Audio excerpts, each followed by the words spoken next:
Mas mabuting piliin ang malinis na pangalan kaysa sa maraming kayamanan. Ang paggalang ng tao sa iyo ay mas mahalaga pa kaysa pilak at ginto. Ang Panginoon ang lumikha sa tao, mayaman man o mahirap. Ang taong may pangunawa ay umiiwas kung may panganib.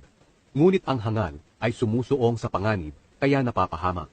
Ang paggalang sa Panginoon at pagpapakumbaba ay magdudulot sa iyo ng mahabang buhay, kayamanan at karangalan.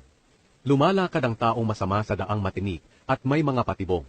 Ang nag-iingat sa sarili ay umiiwas sa daang iyon.